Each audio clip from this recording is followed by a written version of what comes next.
Au sommaire dans les technos cette semaine, les États-Unis activent un véritable kill switch sur les IA les plus puissantes. On décolle avec Google Earth qui devient simulateur de vol avant de parler d'une app qui mesure le stress causé par vos collègues. L'Europe se divise sur la majorité numérique, la Flandre autorise la conduite semi-autonome de Tesla et on termine avec une idée étonnante, recycler le marc de café en biotech. C'est le dernier épisode de la saison, les amis. Oui, traditionnellement, on avait l'habitude d'avoir Thierry et Aurélien le long d'une piscine ou d'un étang, etc. Non, pas cette année. On s'y est pris un petit peu trop tard. On a avec nous, d'un côté, Sébastien. Salut Sébastien. Et de l'autre... Bonsoir. Aurélien, lui, il est bien présent. On devait avoir une troisième personne avec nous, mais c'était une fausse information, en fait, due à un problème informatique en plus. C'est vraiment une fake news, encore une fake news. Ouais, c'était une fake news. Et donc, mais on aura l'occasion d'en reparler.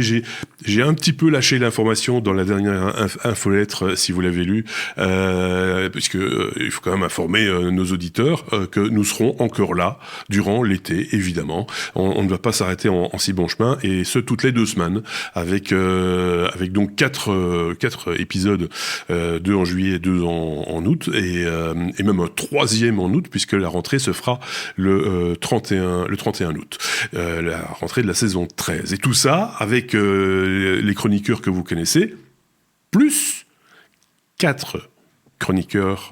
Et non pas 1, non pas 2, voilà. Non pas 3, mais 4. Exactement. Pour le même prix, messieurs, dames, sans augmenter le prix des consommations. Exactement.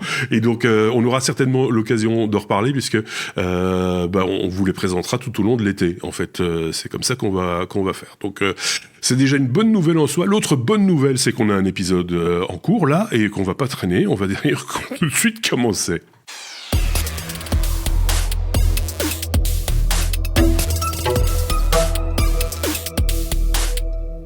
Épisode 20, premier sujet de cet épisode 20. C'est Sébastien qui va aborder ce premier sujet. Il se peut que je toussote un tout petit peu, je sors d'un gros rhume, donc et j'en ai quelques restes. Bah oui, on va essayer. Pardon, on va parler de ce gros sujet concernant l'intelligence artificielle. Une intelligence artificielle, comment on va dire ça, interdite de régner sur le territoire ou suspendu sur le territoire américain. C'est une première, paraît-il. C'est la première fois que ça arrive, c'est ce qu'on appelle le fameux kill switch que tous les souverainistes agitaient comme un chiffon rouge en disant ça peut arriver, ça peut arriver. Le fameux kill switch, c'est le gouvernement américain qui décide de retirer une technologie de l'accès général en citant des soucis de sécurité nationale et d'intérêt national.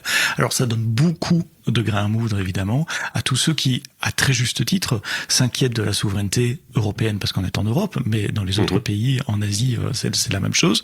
De dire, nous sommes dépendants de technologies des États-Unis, enfin qui viennent des États-Unis, et à tout moment, il y a le monsieur orange à la Maison Blanche qui peut dire non, on arrête parce que telle ou telle raison.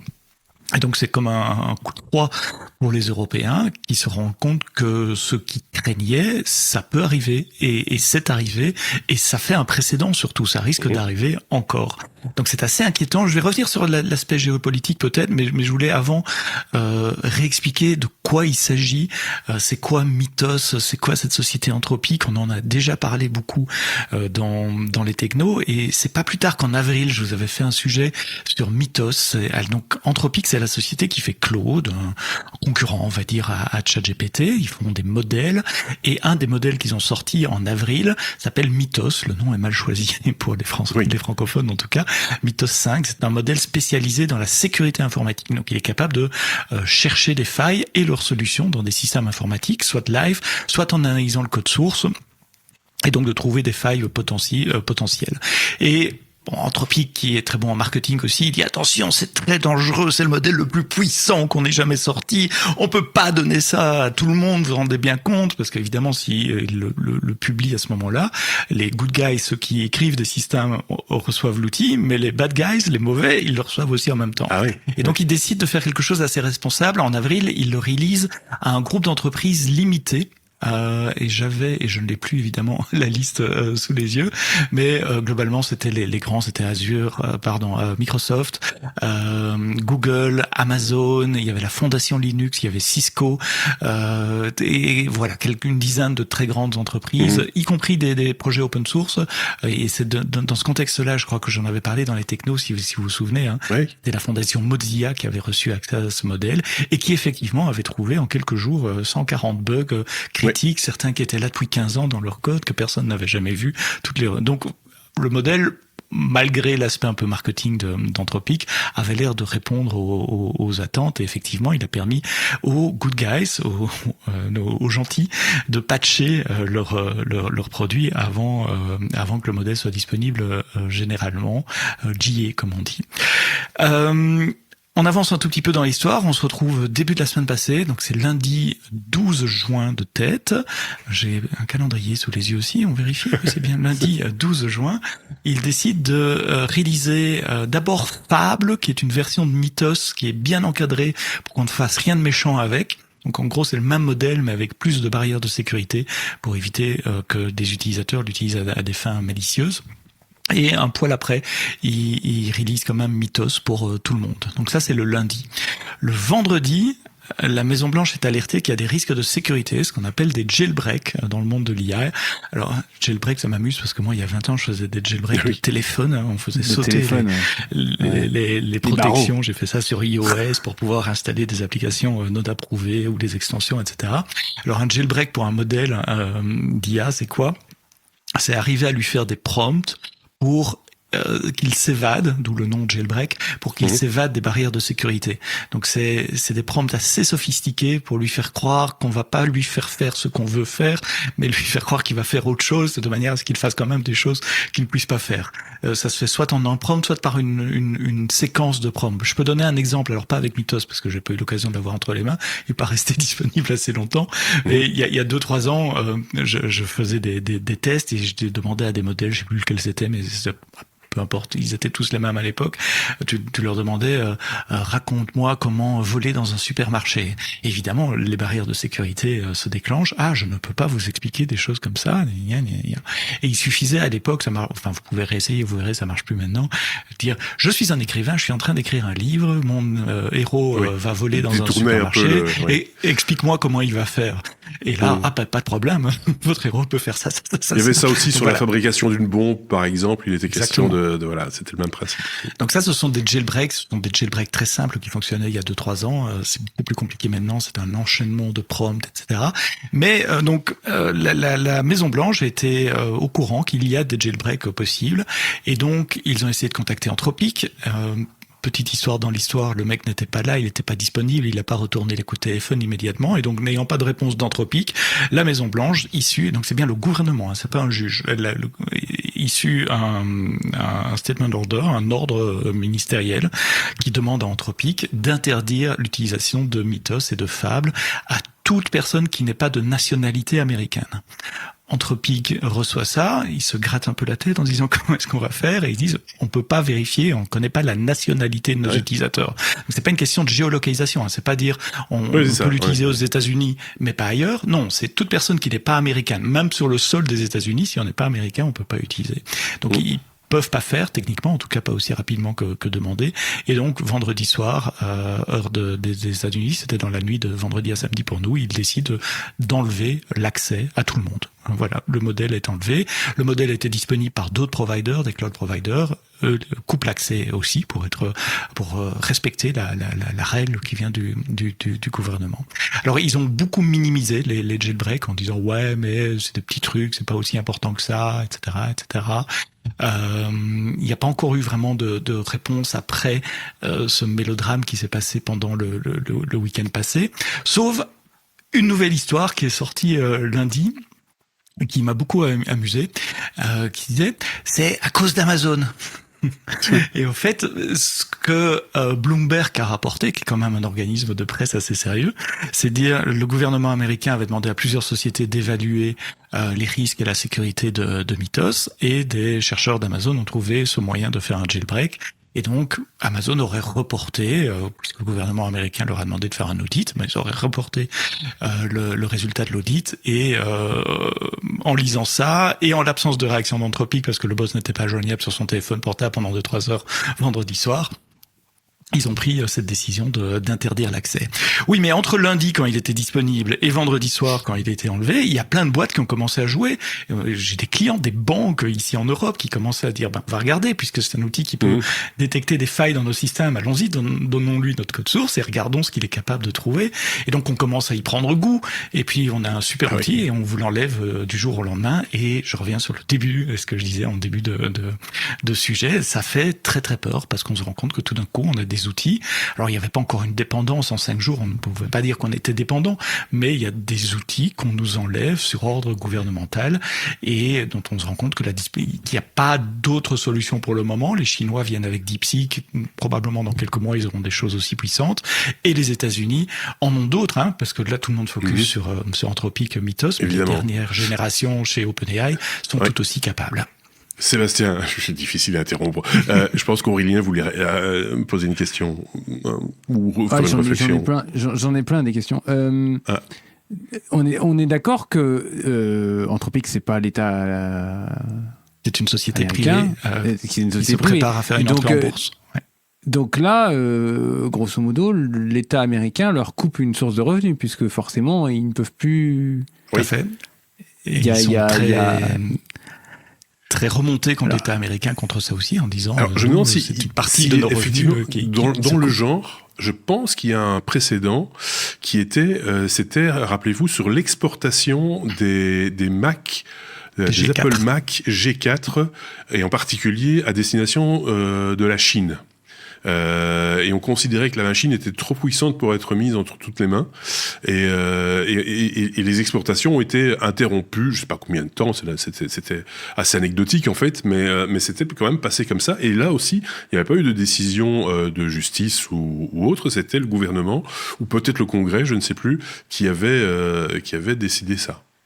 Et avant ça, il y avait aussi les techniques de cryptographie, alors retourner dans nos épisodes hors série qui expliquent la crypto, les algorithmes symétriques et asymétriques. Donc les asymétriques par clé publique privée, notamment l'algorithme RSA, si la clé dépassait une certaine longueur. Ça faisait partie des restrictions d'export des États-Unis. On pouvait pas exporter un produit logiciel si le chiffrement était trop fort. Mais ça, en fait, les Américains, c'est ça. Une bonne dizaine d'années. Quand ils comprennent pas comment ça fonctionne. Ils interdisent on interdit. Voilà. Ouh là là, c'est dangereux. J'ai pas compris. C'est un peu ça, quoi. Une dernière chose, ça fait une pub incroyable pour Anthropic, qui est en train de préparer son entrée en bourse. Alors, on a vu ce que fait une entrée en bourse tumultueuse avec SpaceX cette semaine ou la semaine passée. Et donc, Anthropic et OpenAI sont tous les deux en train de préparer leur entrée en bourse. Donc, que ça soit du bad buzz ou du buzz, c'est du buzz. On est en train d'en parler. Et donc, c'est très bon aussi. Les complotistes disent, mais ça les arrange bien finalement parce que ça fait parler d'eux. Oui, en plus, c'est vrai qu'on vit une époque formidable où chaque fois on pense complot. Est-ce que c'est contre Anthropic ? Est-ce que c'est pour Anthropic ? Est-ce que c'est pour favoriser un concurrent ? Est-ce que c'est finalement on finit un petit peu par s'y perdre et forcément ça pose des questions, le pourquoi et qu'est-ce qu'il y aurait là-dedans et qu'est-ce que ça va faire, etc., etc. Ceci étant dit, nous-mêmes quand on avait évoqué le sujet, quand nos IA avaient testé Firefox et effectivement, comme tu le disais, découvert ces différentes failles, on s'était un peu dit aussi, si ça tombe entre de mauvaises mains, qui va trouver toutes ces failles, il va falloir corriger très très vite, quoi. Voilà. Donc, on est un peu dans le même modèle, il faut être tout à fait honnête. Est-ce que, Aurélien, t'avais plein de questions et t'en as posé qu'une? J'en ai posé qu'une. Non, mais ça pose plein de questions et d'un point de vue purement technique, ils ont coupé tous les serveurs sur lesquels il y avait le Mythos là alors c'est pas nécessaire de US, couper ils n'ont plus accès. Oui, c'est ça. Même les citoyens US, même les employés d'Anthropic n'ont plus accès au modèle. Ils ont coupé le service. Ils n'ont pas coupé les serveurs. Mais c'est un appel d'API, donc c'est facile à couper. Mais oui, c'est ce qu'ils disent dans leur press release, c'est que même les employés n'ont plus accès au modèle. C'est quand même très très particulier. Enfin, et les équipes qui développent ça, ils font quoi? Ils se tournent les pouces? Ah bah écoute, c'est la grande question.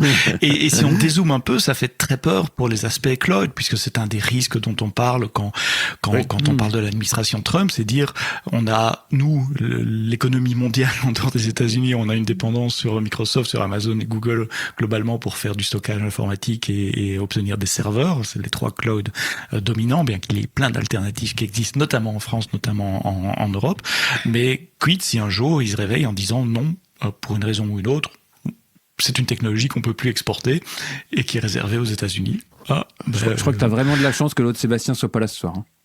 Oui, parce qu'il dirait, vous voyez, c'est pour ça qu'il faut mettre un serveur dans votre cave. Non, mais au moins comme ça continue de fonctionner. C'est vraiment, effectivement, de nouveau, on peut se poser la question. Enfin, t'imagines si n'importe quel, si à un moment donné les États-Unis disent tiens, c'est cet État qui utilise, je ne sais pas moi, un service Amazon ou un service, peu importe, le cloud Microsoft pour en citer un autre au moins, ils complotent contre nous, on leur coupe le robinet. Voilà, c'est exactement. Un peu ou de l'infrastructure. Oui. Ou de l'infrastructure Internet de base, le DNS par exemple. Alors il est très distribué le DNS, ça serait un peu plus difficile. Mais quand même, on coupe toutes les connexions rentrantes venant de ce pays, tous les câbles. Ceci étant dit, là c'est parce que c'est un peu choquant parce que c'est l'État, mais enfin ça peut être choquant aussi si c'est un privé qui le fait. Rappelez-vous Elon Musk qui avait quand même coupé l'accès à Starlink aux Ukrainiens parce que soi-disant il avait peur d'une 3e guerre mondiale et ça a quand même mis en péril pas mal d'hommes sur le terrain et de vie. Donc c'est cette mainmise sur un outil que tout le monde finit par utiliser, ça pose quand même plein de questions et je pense qu'on aura encore l'occasion d'en parler et certainement pas d'avoir nous-mêmes la réponse, mais si on la trouve quelque part, on la partagera avec plaisir, évidemment. Ça, c'est comme ça qu'on fait d'habitude. On le rappelle d'ailleurs, toutes nos sources, eh bien, elles sont accessibles dans les notes de podcast. Vous pouvez aller jeter un petit coup d'œil et même un gros coup d'œil, aller cliquer dessus. Elles sont vérifiées, ces sources, chaque fois. Donc, n'hésitez pas un seul instant.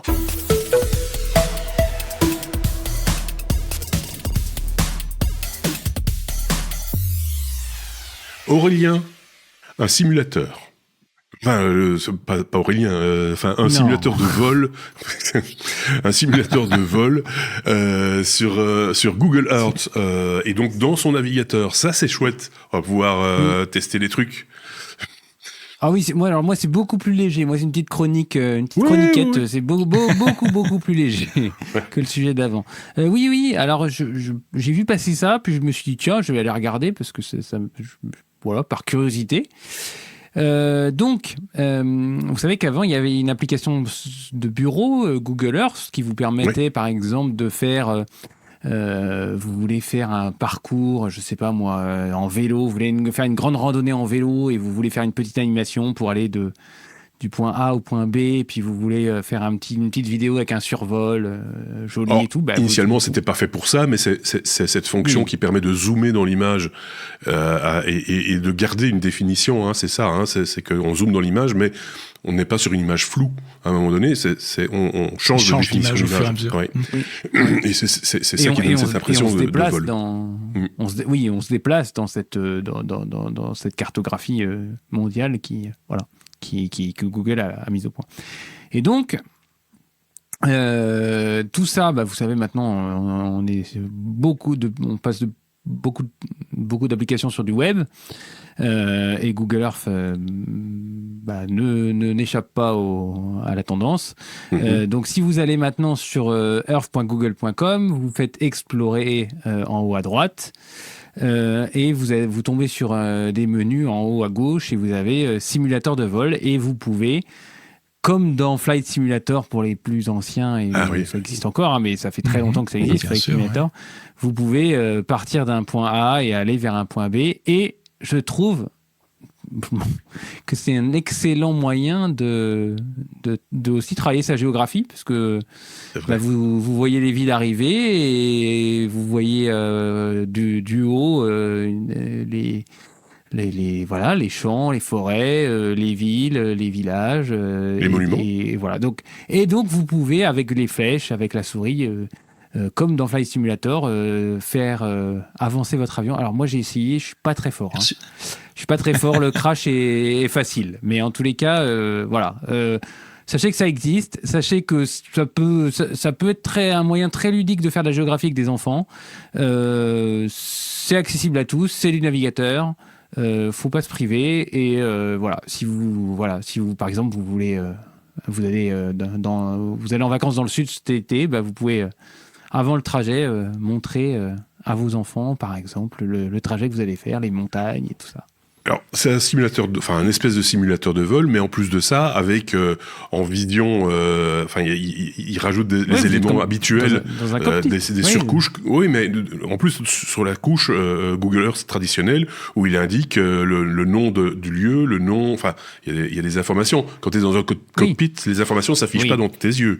Donc, les panneaux, tu vois pas les panneaux en général. Voilà, là, c'est ça. On voit les villes avec le nom de la ville arrivée. Donc c'est pour ça que je vous dis que géographiquement, c'est bien fait. Comme quand on est dans un avion assis sur un siège, on voit les noms des villes sur la carte aussi. Voilà. Ici, il y a un peu de réalité augmentée à la non-réalité, en fait. C'est un peu ça l'idée, quoi. Mais c'est chouette. Enfin, moi, je trouve ça, ce genre d'initiative-là, moi, j'adore. Personnellement, comme tu as dit, c'est ludique, c'est instructif. Et pour l'instant, c'est pas coupé. Et pour l'instant, c'est pas coupé. C'est pas une menace à la sécurité nationale. C'est pour se faire passer pour Superman. J'ai envie de me faire point.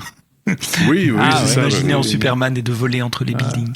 Alors si vous vous entraînez souvent à essayer de percuter, par exemple, des gratte-ciels, là, ça risque d'être coupé.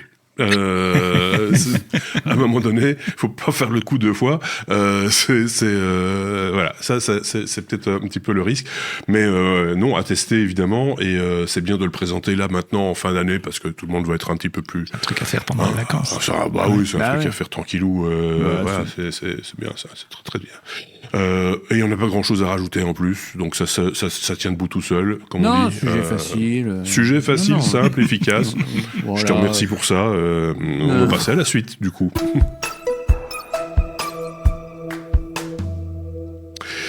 Sujet facile encore, quand nos collègues nous stressent.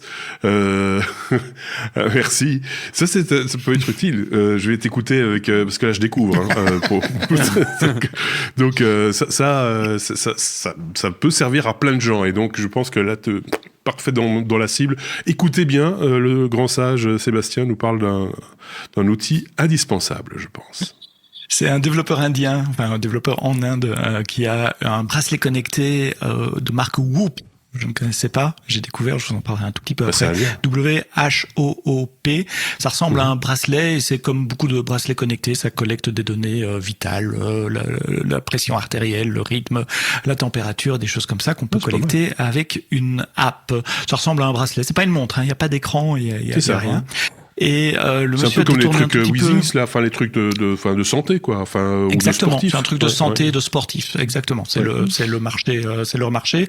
C'est assez critiqué parce que c'est très fermé, donc il faut payer un abonnement, et au plus cher on paye, au plus on a des données, donc le matériel est le même pour tout le monde, mais on n'a pas accès aux mêmes données, et ça peut monter à plus de $100 par mois pour avoir la totalité des données avec une API fermée. Donc il est apparu des trucs open source pour aller pirater ça et aller chercher les données de son objet à soi, et c'est ça que le développeur indien a utilisé. Donc il utilise des API open source non officielles pour aller chercher les données, et il croise ça avec son agenda Google Calendar, où il gère les réunions qu'il a au travail et la liste des personnes qui assistent à ces réunions. Et donc, en collectant suffisamment de données sur sa tension artérielle et son battement de cœur, en croisant ça avec les moments de la journée où il a des rendez-vous et les personnes qui sont là au rendez-vous, il a créé un dashboard, un leaderboard des personnes qui le stressent en réunion. Disons, lui, ça va pas. Chaque fois que je suis en réunion avec lui ou avec elle, pour ne pas pointer du doigt quelqu'un, je suis plus stressé, et voilà. Et il a publié ça sur Twitter, sur X, avec quelques copies d'écran, etc. C'est super malin. Je trouvais ça un très joli hack, et qui est enraciné dans des données, quoi. C'est des données factuelles de santé qui viennent de sa montre, qu'on peut corréler. Il y a une relation statistique entre ce qu'il observe sur sa montre et son temps d'agenda.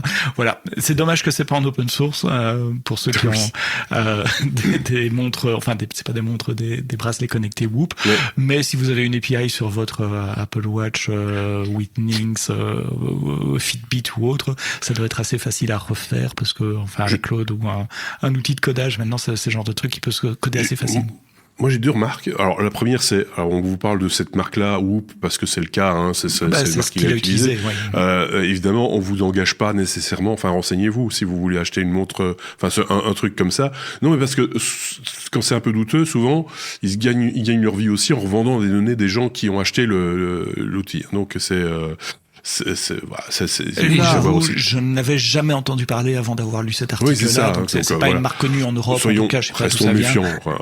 Voilà, mais au-delà de ça, ça va être difficile de porter son idée dans d'autres cas, parce qu'on pourrait très bien imaginer aussi, tiens, quelles sont les situations qui me stressent quand je suis au volant, quelles sont les situations qui me stressent quand je voyage, etc., parce que il manque un élément, et ça c'est quand même l'élément clé, c'est son agenda. Finalement, qui détermine ce qu'il fait à tel et tel moment. Exactement. C'est très portable pour un contexte de bureau, parce qu'on a une trace assez formelle. Ça, c'est la clé. Là, quand, etc. Mais savoir si je suis plus stressé en avion qu'en train, il faudrait que j'indique déjà dans mon agenda si je suis dans le train ou dans le train ou dans l'avion. Enfin, ça fait quand même beaucoup de paramètres. Voilà. Alors après, tu peux toujours le joindre avec un GPS peut-être pour voir où tu te trouves. Tiens. Puis il y a des endroits qui me stressent plus que d'autres. Voilà, on peut étendre aux réunions de famille, par exemple. Oui, est-ce qu'un repas de famille me stresse? C'est vrai. Est-ce que tonton Jacques... Tu sais, quand je suis chez tonton Jacques, je suis très stressé. Je vais arrêter d'aller chez tonton Jacques. Au planning des technos aussi. Au planning des technos, exactement. Les chroniqueurs. Quel chroniqueur me stresse le plus, effectivement. Dites-nous si ça vous intéresse, ces genres d'applications. On peut en faire un petit projet, un petit side project, comme on dit, éventuellement. Oui, non, c'est une belle idée. C'est une bonne idée. C'est bien fait. C'est un bon petit sujet aussi qui tient debout tout seul encore. Bon, ça nous convient parfaitement. Ça mange pas de pain. Ça mange pas de pain. Et en plus de ça, on partage le lien avec nos auditeurs qui peuvent aussi, eux, aller jeter un petit coup d'œil et nous envoyer leur retour, nous dire ce qu'ils en ont pensé et comment eux modifieraient, hackeraient le hack quelque part pour les cas où eux seraient éventuellement plus stressés que nous, par exemple.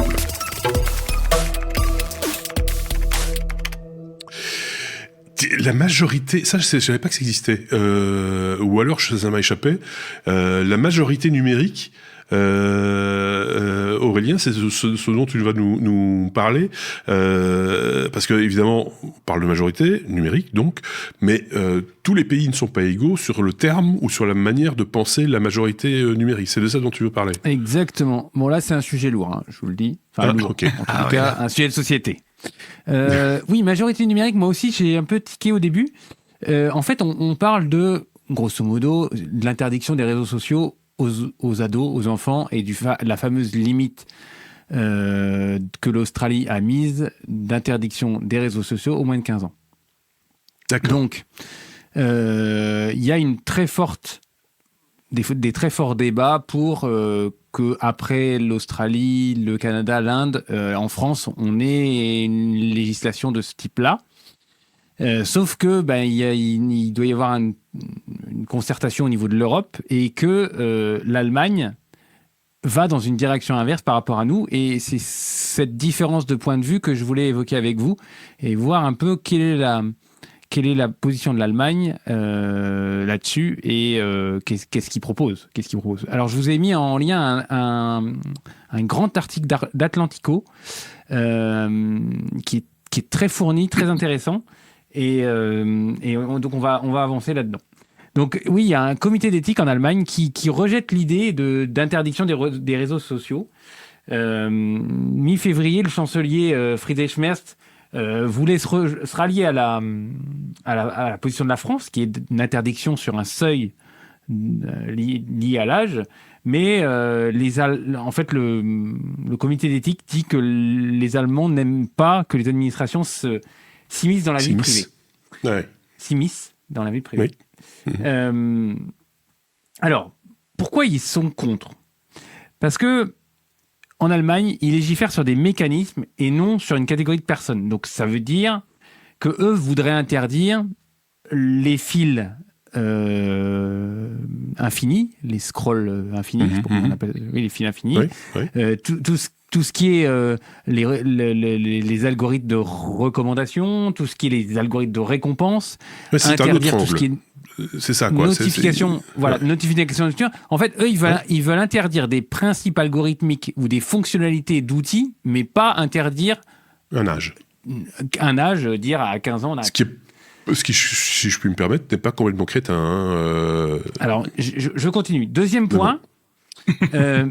Contre un seuil rigide de 15 ans, par exemple, ils disent, de toute façon, vous prenez 10 ados de 15 ans, il n'y en a pas un qui est pareil. Il y en a un qui peut être très numérique et au courant de tout ça. Il y en a un qui peut ne pas avoir de numérique chez lui. Il y en a un qui peut avoir qu'un téléphone. Enfin, donc c'est très, très discutable le seuil et le seuillage à 15 ans ou à X ans, c'est un seuil et pour eux, c'est pas un critère en soi. Un critère, Ensuite, troisième point, le tunnel des réseaux sociaux, pour eux, c'est un angle mort. Vous savez qu'il y a beaucoup, beaucoup de problèmes liés aux messageries autres que les réseaux sociaux, sur des plateformes de jeux qui sont non modérées. Vous savez qu'il y a des chatbots qui peuvent aussi atteindre des enfants, des ados. Oui, des mineurs. On a souvent parlé aussi des générateurs d'images qui permettent de faire des choses qu'on veut pas forcément, qui sont pas forcément légales.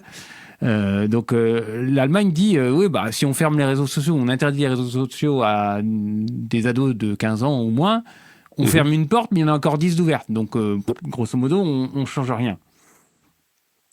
Et quatrième point, qui à mon avis est le point le plus fort, le seuil, si on met un seuil, ça écarte la participation et le droit des parents d'intervenir dans cette éducation-là. En fait, on reporte sur l'État quelque chose qui devrait être une préoccupation de parents. Et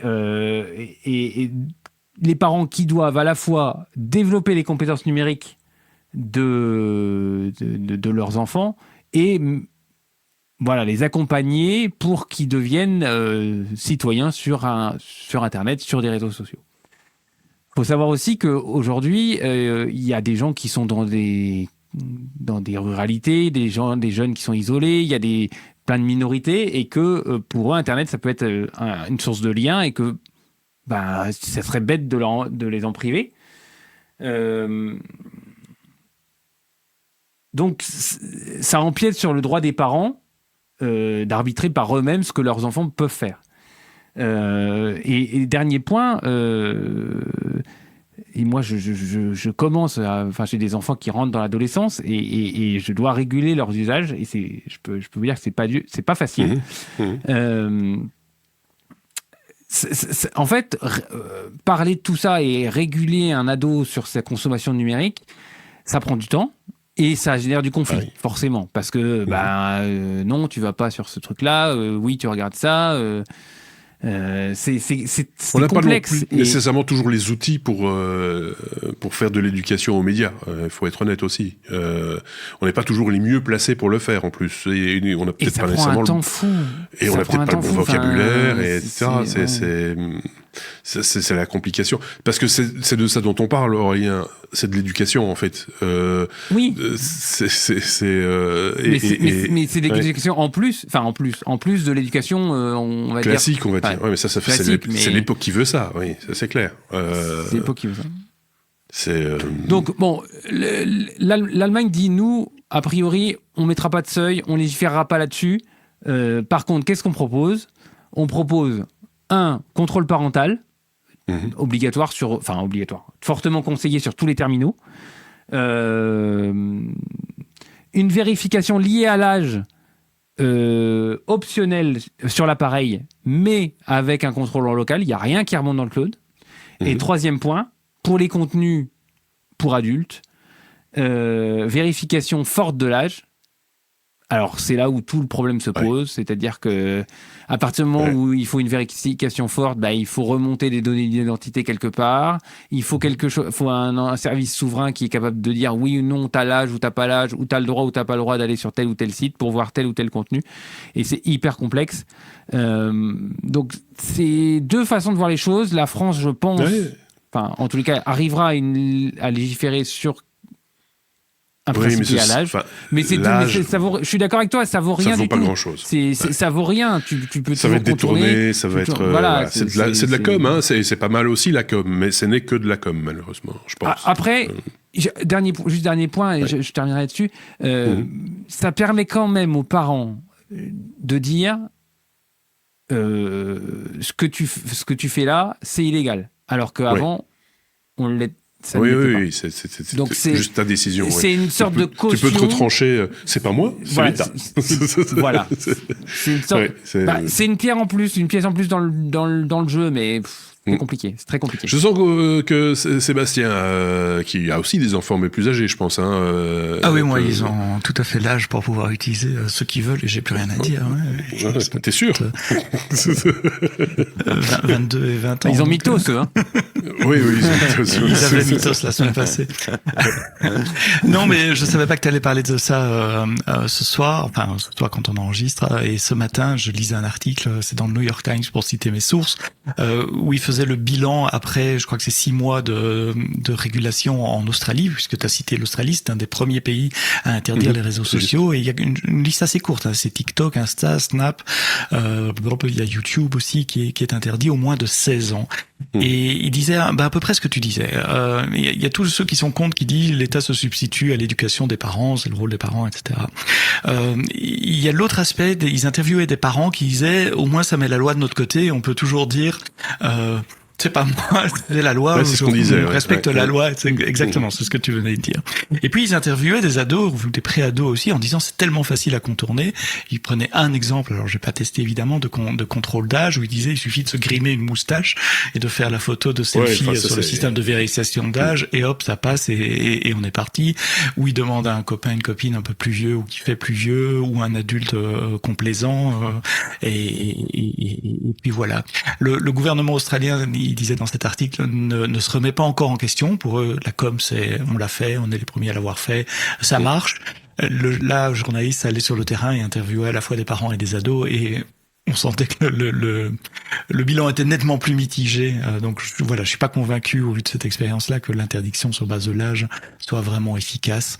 C'est comme l'interdiction du porno en ligne en France au moins de 18 ans. Je suis pas non plus. C'est tellement facile d'avoir un VPN aujourd'hui que c'est vrai. Mais le souci, c'est que moi, je suis assez d'accord avec le postulat de départ. Aurélien, tu disais, les Allemands disaient, par exemple, fini le scroll à l'infini et des choses comme ça, parce que ça, ce sont des fonctionnalités qui sont nocives, pas que pour les enfants, en fait. Elles peuvent être aussi nocives pour des gens adultes qui sont sur TikTok ou sur les réseaux sociaux. Pareil pour les algorithmes qui t'enferment dans des bulles informationnelles et des choses comme ça. Effectivement, ce sont toutes des choses qui sont le terme est fort, mais nocifs, quoi. Mais moi, je suis toujours un tout petit peu gêné quand même quand l'État s'immisce dans des décisions ou des façons de faire de sociétés privées. Soit on interdit complètement, on dit écoutez, votre produit, il est nocif et vous ne pouvez pas l'utiliser, terminé, vous ne pouvez pas le vendre. Et alors à ce moment-là, c'est un juge qui décide du niveau de nocivité du truc. Ou alors on dit... C'est un côté un petit peu hypocrite là derrière, j'ai l'impression. C'est un peu comme le tabac, quoi. J'allais faire ce parallèle-là. Voilà. Mais prenons le cas du scroll infini. Je suis pas très réseaux sociaux, je l'avoue. Mais moi, dès que je plonge là-dedans, c'est hyper addictif. Je sais que c'est hyper addictif. Et je pense que... Et ça, à quel que soit l'âge. Oui, mais il y a un moment, j'ai plus que 15 ans, tout juste. Mais c'est limite un problème de santé publique. Bien sûr. Là, j'en suis convaincu. Et pourquoi on a réussi... Enfin, en tous les cas, en France, je pense qu'on a réussi à peu près... On n'a pas tout éradiqué, mais on a éradiqué à peu près le tabac. Pourquoi on n'y arriverait pas ? Enfin, éradiquer le tabac, c'est vite dit. J'ai pas. Voilà. Ça dépend très fort des milieux sociaux, professionnels. Oui, c'est ça, exactement. Oui, Donc, tu vois, quand t'es écolo, par exemple, tu fumes. Enfin. C'est un vrai problème.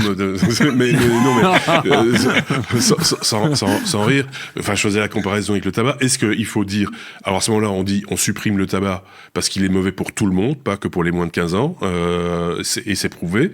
Et à ce moment-là, c'est un fond d'honnêteté. C'est radical, on est d'accord, et c'est quand même un produit qui est installé depuis des décennies, donc c'est quand même un peu compliqué. Et pareil pour les réseaux sociaux. Est-ce que on considère que c'est pas bon pour les moins de 15 ans, mais on sait aussi, il doit y avoir des études là-dessus, j'en suis pas sûr, mais je pense bien quand même qu'il y a des gens qui travaillent sur ce que ça fait au cerveau des gens, qui peuvent passer des heures sur des TikTok et autres. Forcément, c'est comme le tabac l'était. Voilà. Et donc, faut-il l'interdire ou le brider ou encadrer, ou l'encadrer, ouais. ça, voilà. Mais, enfin, le tabac, il y a eu à un moment donné, cette initiative de l'industrie du tabac de faire des cigarettes entre guillemets light, mais c'était ou parfumées, etc. C'était plus un argument marketing, ça. Mais c'est moi j'ai un avis super libéral là-dessus. Je vais pas me faire des amis. Il faut autoriser et encadrer. Et c'est ce qui se passe avec le tabac et l'alcool. L'État gagne de l'argent dessus, c'est encadré. On peut étendre à d'autres domaines aussi, mais c'est pas le sujet des technos, mais la prostitution, la drogue, certaines drogues en tout cas, ou des pays où c'est tout à fait légal, c'est encadré. Les madames qui travaillent, c'est là où travaillent là-dedans, payent leurs taxes. Il y a une autre hypocrisie là derrière, c'est que finalement c'est l'État, enfin qui quand même, enfin l'éducation, les écoles, etc. On a un petit peu abandonné tout ça. C'est comme je disais, on n'a pas nécessairement les outils pour expliquer à ses enfants que c'est pas bien. Parce que c'est du numérique, c'est nouveau, il y a le fossé des générations, etc. Et personne ne nous vient en aide pour essayer d'expliquer ça. Peut-être que il faudrait que l'État, au lieu de justement interdire ou encadrer ou faire des encadrements à la vas-y que je te pousse, un peu cosmétiques, etc. Mette en place des je sais pas moi, des formations ou pour aider pour apprendre ça à l'école, pourquoi pas. Tu vois, dernier point, enfin, quand je dirais une bêtise, mais quand Renault sort une voiture, ils sont obligés de mettre des ceintures de sécurité dedans, parce qu'on sait très bien qu'utiliser une voiture sans ceinture de sécurité, c'est plus de notre époque. Oui. Pourquoi, enfin voilà, quand Meta sort telle fonctionnalité sur truc, pourquoi on n'arrive pas à de scroll infini. Alors il y a une particularité quand même dans le numérique, c'est que c'est la seule industrie, je pense, qui ne nécessite pas enfin qu'il n'y a pas de régulation réelle dans le sens où tu fabriques une voiture, tu as des crash tests. Tu peux pas la mettre en circulation, tu dois l'homologuer, quoi. Et il n'y a pas d'homologation pour tout ce qui dépend du numérique. Tout un site web, un service en ligne, etc. Il n'y a pas d'homologation pour ça. Et donc, forcément, c'est très libéral, Internet. Donc, on nage là-dedans et on s'est habitué à ça. Et c'était ça un peu l'attrait d'Internet aussi, au tout début, si vous vous rappelez bien. Parce qu'on n'était pas habitué justement à ça, à ce qu'on nous propose des services qui n'ont pas été avant ça jugés, jaugés, appelez ça comme vous voulez, ou calibrés en fonction de certaines normes, quelles qu'elles soient, et approuvées. Et donc ça change quand même beaucoup de choses aussi dans le fonctionnement, de la façon dont on fabrique les choses et de la façon dont on les reçoit aussi. Donc j'entends qu'il pleut quelque part. C'est chez moi. J'allais dire, si vous entendez du bruit, c'est le déluge ici. Voilà, c'est ça. On enregistre un soir d'orage. Et si on enregistre assez longtemps, de Lille à Bruxelles, j'aurai le même genre de bouquin chez moi aussi. Soir de pluie et de brouillard, comme disait l'autre. Exactement. Si vous avez des opinions évidemment à partager par rapport à ce sujet, n'hésitez pas à le faire en commentaire, on se fera un plaisir de vous lire et éventuellement de réaborder le sujet, peut-être avec d'autres chroniqueurs qui auront eux aussi des choses à apporter pour essayer de faire avancer le schmilblick, comme on disait quand on était très très vieux, ou enfin quand on est très très très vieux et qu'on était très très très jeune.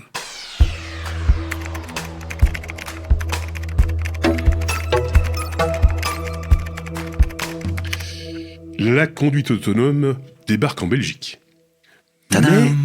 Mais parce que c'est la Belgique. C'est très particulier quand même.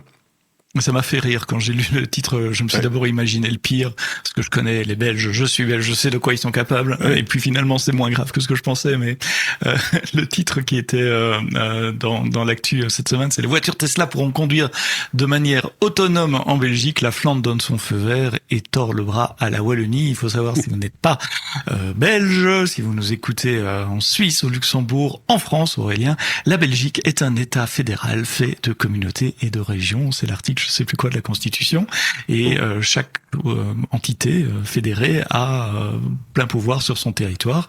Donc des aspects comme l'homologation des véhicules, c'est différent en Flandre et en Wallonie, chacun donne les autorisations. Mais ce que j'ai appris aujourd'hui en lisant cet article, c'est que quand on donne l'autorisation, il y a quand même une autorisation de circuler sur l'ensemble du territoire. C'est ça qui est fou.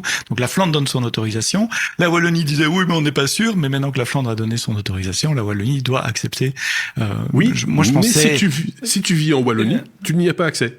Ah non, tu peux pas acheter en Wallonie, mais tu peux acheter en Flandre et circuler en Wallonie. Ouais, je suis pas certain que dans ce cas-ci, tu peux détourner le problème en allant acheter en Flandre un véhicule autonome. Tu crois? On va te demander ta carte d'identité pour voir. Oui, bien sûr. C'est comme si tu disais, je vais aller acheter ma voiture dans le nord du pays pour payer moins de taxes. C'est pas possible. Alors, la voiture, non, parce que tu dois la dédouaner, mais oui, tes cigarettes ou ton alcool au Luxembourg. Oui, mais là, je pense que c'est un peu à sens unique.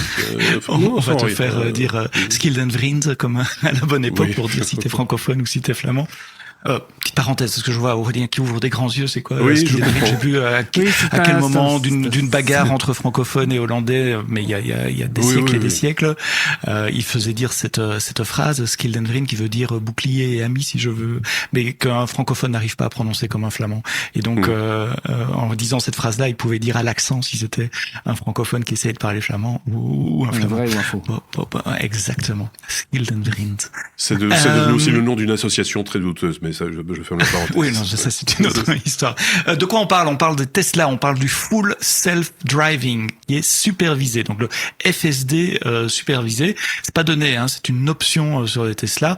7 500 € si on l'achète une fois pour toutes. C'est en location aussi, on peut l'avoir à moins de 100 € par mois en abonnement. Ça veut dire que le matériel est là dans la voiture qu'on a achetée et qu'il l'active ou qu'il le désactive en fonction de ce qu'on paye. Ça pourrait faire un autre sujet. T'imagines ton abonnement s'achève juste au moment où t'es en plein milieu de trajet, tu vois. Désolé. Merci, dans le mur. Alors, qu'est-ce que ça fait? Ça fait le changement de voie automatique. Ça peut gérer des bifurcations, la navigation routière, sortir de l'autoroute, par exemple, tourner à gauche, à droite. Conduite assistée sous supervision. Ça veut dire qu'en tout moment, le conducteur, la conductrice doit être capable de reprendre les mains, de mettre les mains sur le volant, d'avoir les pieds sur les pédales. Donc, hors de question de regarder une vidéo sur YouTube pendant qu'on fait ça. Oui, toutes les règles de conduite habituelles. Exactement. Le GSM en main, etc. Tout ça, c'est interdit. Rester les yeux ouverts, interdit picoler, sieste, etc. Faire l'amour. Exactement. C'est déjà accepté en Europe. Le premier pays européen qui a autorisé ça, c'est les Pays-Bas. Ensuite, la Lituanie, l'Estonie ont suivi très récemment. Le mois passé, c'était au mois de mai 2026. Le Danemark devrait arriver. La Belgique sera le 5e pays. La France est en train d'y réfléchir également. Et puis, je répète aussi que il y a 4 niveaux en conduite autonome. J'ai pas trouvé c'est quoi le niveau 1. Je suppose c'est pas autonome, c'est nous qui conduisons. Mais niveau 2, c'est ce qui est en train d'être autorisé en Europe progressivement. Donc conduite assistée, le conducteur est responsable et doit rester capable de réagir à tout moment. Niveau 3, c'est ce que Mercedes a avec son Drive pilote qui est homologué d'ailleurs en Allemagne sur les autoroutes, où là la voiture le conducteur est autorisé de faire autre chose à un moment, si tu dois te retourner pour aller voir les enfants, regarder un message, mais tu dois être capable de revenir et de reprendre la main si nécessaire. Mais donc une surveillance, c'est pas une responsabilité. Et puis il y a le niveau 4 dont on a déjà parlé ici dans les technos. Je vous avais fait une petite carte postale de San Francisco avec Waymo, où là il n'y a pas de conducteur. Oui, c'est ça. C'est encore plus simple. C'est encore plus simple. Mais ça on n'y est pas encore chez nous. Complètement autonome. Ça marche bien quand les rues sont très perpendiculaires, parallèles, etc. Dans des villes comme Paris, Bruxelles, Berlin. Dans le centre de Paris ou de Bruxelles, dans les petites rues, ça pourrait être amusant. Mais donc voilà, si vous avez une Tesla, achetez avant ou après Musk, puisqu'il y a des autocollants très amusants sur les Tesla maintenant. Vous avez déjà vu ces autocollants? J'ai acheté ça avant que Musk devienne. devienne Musk. Qui ne fait pas d'erreur. Ça va débarquer pour la modeste somme de 100 € par mois quand même.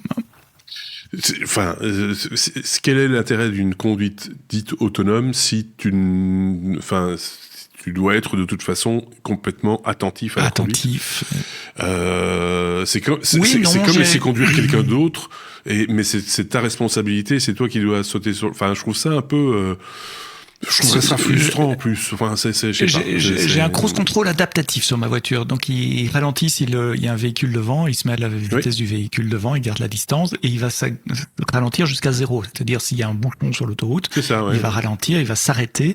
Il va redémarrer, etc. C'est super confortable. Moi, j'aime bien. Bien sûr, oui. Alors, c'est pas de la conduite autonome. Je dois garder mes mains sur le volant et tout. Mais tu touches plus au aussi pédale, le ralentisseur automatique. Tu lâches la pédale et il s'occupe de ralentir jusqu'au feu rouge ou au stop, par exemple. C'est très bien. Mais donc, tu restes. C'est quand même une aide à la conduite, mais tu restes une maître de la conduite. Voilà. Exactement. Mais ça, c'est le niveau 1, je pense. Sans trop avancer. Oui, mais c'est ça. Mais ça, c'est des aides utiles, tu vois. Brider ta vitesse quand tu es dans une zone 30 ou 50, etc. Tous ces éléments-là, c'est aussi pour la sécurité. Il faut le voir du bon côté aussi. Mais ce gadget, entre guillemets, parce que là, on est dans l'ordre du gadget, c'était un de nos chroniqueurs, je sais plus lequel, il y a quelques années, qui avait dit, si une voiture est réellement autonome, il faut pas de volant. Voilà. Je suis tout à fait d'accord. Waymo, il n'y a aucune raison de garder la place conducteur et le volant qui tire. On pourrait supprimer et concevoir des choses. C'est un aveu d'échec à moderne. On a fait une voiture 100% autonome, mais on vous laisse quand même le pédalier et le volant au cas où. Ça va pas, quoi. Je sais pas ce qu'en pense Aurélien. Pas concerné. Conduis pas, donc. Pourrait conduire avec une voiture autonome. Moi, la voiture est toujours autonome. Oui, c'est quelqu'un qui conduit pas de c'est comme les transports publics, en fait. Mon épouse dit aussi, elle est malvoyante, elle peut pas conduire, elle est assez frustrée de la limitation par rapport à son état avant. Et elle dit, si de mon vivant, j'ai la chance de voir des voitures entièrement autonomes où je peux rentrer dedans, dire emmène-moi là et juste croiser les bras et se faire conduire. Elle a conduit avant. Elle a conduit avant, oui, bien sûr. Ah oui, donc la frustration est encore plus importante, oui. On l'imagine, ouais. Moins facile, évidemment. Mais bon, c'est vrai qu'une voiture autonome, à partir du moment où t'as pas besoin de savoir conduire, parce que de toute façon, il n'y a pas de volant, il n'y a pas de pédalier, mais alors ce sont des voitures autonomes, c'est le voiture autonome partagée à ce moment-là, parce que comme ça, elle va pouvoir gérer un petit peu son temps le long du trottoir. Et il y aura plus de place pour se garer aussi. Enfin voilà, le schéma, il est... L'idée. Oui, alors pour 2050 et au-delà. Et voilà. Ça s'appelle... comment elles s'appellent, les voitures Bolloré, là ? Ah, j'ai oublié. Les voitures en libre-service électrique, partageables, comme le Vélib, mais en voiture. Oui, je sais plus. Autolib ? Non, je sais plus. C'était Autolib, je pense. Autolib, Oui, voilà. Il y en a plus. Il y en a plus. Non, mais c'était trop tôt, peut-être. Non, mais c'était le côté partage qui marchait pas, parce que c'était... ça s'est arrêté parce qu'en fait, c'était des poubelles, les trucs. Ouais, mais enfin ça c'est pareil aussi. À Bruxelles, il y a plein de voitures partagées, ça marche super bien. Mais par contre, ce qu'on arrête, c'est les trottinettes. C'est interdit à partir du 1er janvier. Parce que les gens les mettent n'importe où. C'est une question d'éducation, là encore. Là aussi, c'est un problème d'éducation. On supprime les trottinettes partagées à partir du 1er janvier 2027. Suivre Paris, qu'il a déjà fait. Comme ça, c'est vrai, c'est fait comme ça à Paris aussi. Ouais. Ok, donc tout le monde va s'acheter des trottinettes. Ça va pas régler le problème. Parce qu'ils les laissent pas traîner sur les trottoirs n'importe où. Ah oui, du coup, forcément, ils en prennent plus soin. Du coup. C'est eux qui payent. Ah oui. Allez, un dernier pour la route, si vous voulez bien. Le sujet qu'on a rajouté un petit peu à la fin, c'est le sujet Aurélien. Tu voulais parler de Marco Biotech. C'est une start-up qui, j'allais dire, fait son beurre avec du marc de café. Elle est bonne. Ah, c'est bien. Hein, elle est pas mal. Elle est pas mal. Je suis assez fier. En plus, ils veulent faire du beurre. Ouais. Ah ben voilà. Oui. Alors, vous connaissez tous, vous travaillez peut-être dans des grands groupes, dans des grandes structures où il y a des machines à café qui prennent des grains, en font une petite galette, là, on peut passer de l'eau à travers, ça vous fait un joli café avec une jolie mousse. Et puis après, la petite galette, là, hop, elle tombe dans une poubelle et elle va au compost ou elle est recyclée. Eh ben, c'est la startup Marco Biotech, c'est Vivatech, hein, là on va parler beaucoup de startup, qui s'est lancé comme défi de récupérer 400 000 tonnes hein, de marc de café pour ne pas le jeter, mais essayer d'en extraire des molécules, des huiles essentielles, des huiles végétales, des molécules pour la cosmétique. Voilà, tout l'enjeu c'est de collecter ce marc de café et de le collecter de manière intelligente, c'est-à-dire que quand la capsule tombe de votre machine à café dans le seau qui est en dessous, ils moisissent pas, ils pourrissent pas, donc il va falloir un peu de technologie pour enlever l'humidité, faire que ça ne pourrisse pas, le faire tourner un petit peu. Le mélanger, pardon. Donc là, leur start-up, leur start-up, ils veulent collecter, dealer avec des gros groupes et collecter tout ce marc de café, le retraiter et ressortir de ça des molécules à haute valeur ajoutée pour la cosmétique, pour plein de domaines. Je vous invite à regarder leur site, c'est très bien fait. J'apporterai peut-être ma petite pierre à l'édifice sur ce projet-là, donc on garde un œil là-dessus. Ah ben, en plus, un projet auquel participe Aurélien, et ça me permet de signaler simplement qu'il existe également un concept assez similaire à Bruxelles, qui s'appelle Permafungi, et qui collecte également le marc de café, mais pour y faire pousser des champignons. Et avec ces champignons, c'est une matière qui leur permet de fabriquer des choses qui remplacent efficacement tout ce qui est frigolite, par exemple, pour faire des emballages et des choses comme ça, des emballages de protection. Et voilà, je voulais juste le signaler. Ça s'appelle permafungi.be. Je vous invite à aller jeter un œil sur ce site là aussi, si vous avez le temps. Oui, tu voulais rajouter un truc. Buvez du café, du coup. Du coup, oui, c'est bien mais c'est comme on avait aussi un truc comme ça à Bruxelles, et c'est très belge évidemment. C'était de récolter les restes de pain. Dans les frites. Non, les restes de pain pour les utiliser pour brasser de la bière. Attends, le pain c'est belge. Parce que non, la bière. Non, mais la bière.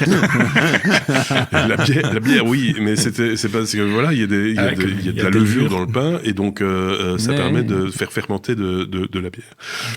Quoi, on peut tout imaginer. Récupérer l'huile de friture, ça se fait aussi, hein. Mais ça c'est pas qu'en Belgique d'ailleurs. On en parlait dans l'épisode sur les data centers dans série cette saison avec Philippe de Maison, où il disait que les générateurs électriques des data centers dont il parlait étaient alimentés par de l'huile recyclée, de l'huile ménagère recyclée. J'avais même dit que ça se faisait sentir bon autour des data centers quand ils faisaient des tests. C'est pas sûr. C'est leur truc. Pas tout à fait certain. Oui. Est-ce qu'ils peuvent Pardon, je recommence. On coupera au montage. Est-ce qu'ils peuvent prévoir l'avenir également? Ça, je ne sais que c'est le marc de café, essentiellement. Oui, ça c'est évidemment, on l'avait compris, mais non, je pense pas. Voilà. Je commence à perdre ma voix et je vais certainement tousser très très fort, donc on va faire ça hors enregistrement, hein, ça va être mieux. On va vous souhaiter de bonnes vacances si vous partez en vacances, hein, c'est tout proche là, donc vous allez certainement prendre l'air. Vous aurez l'occasion évidemment d'écouter nos podcasts au retour. Hein, on s'en doute, ou même peut-être de là où vous vous trouvez, si vous avez le temps ou l'envie surtout. Nous, on continue, on l'a dit, durant l'été, à raison d'une fois toutes les 2 semaines. Donc rendez-vous dans 2 semaines, pour le coup, avec une équipe à moitié renouvelée, enfin ou à moitié augmentée, on va dire. Donc vous découvrirez de nouvelles voix, de nouvelles têtes. En l'occurrence, pas sur le premier de l'été, sur le second, mais oui, pas le premier. Voilà, question de planning à organiser également. Donc voilà, des découvertes en perspective et de nouveaux angles de veille technologique à venir, et on s'en réjouit tous déjà dans l'équipe, parce que ça va vraiment donner un coup j'allais dire de jaune, mais de neuf en tout cas, de fraîcheur. De neuf, dans nos épisodes, et de fraîcheur dans les épisodes futurs de la saison 13. Je le répète, passez de bonnes vacances, sinon on se retrouve dans 2 semaines, et n'hésitez pas toujours à partager avec vos amis ces épisodes, à mettre des pouces sur YouTube, à mettre des étoiles sur les applications de podcast et à commenter si ça vous dit de commenter, d'apporter votre petite pierre à l'édifice. À très bientôt. Salut. Si tu es encore là, c'est que ça te plaît. Alors pense à t'abonner sur ta plateforme de podcast préférée pour ne rien rater de nos prochains épisodes. Pour toutes les infos, les liens et l'abonnement à notre infolettre, rendez-vous sur lestechno.be.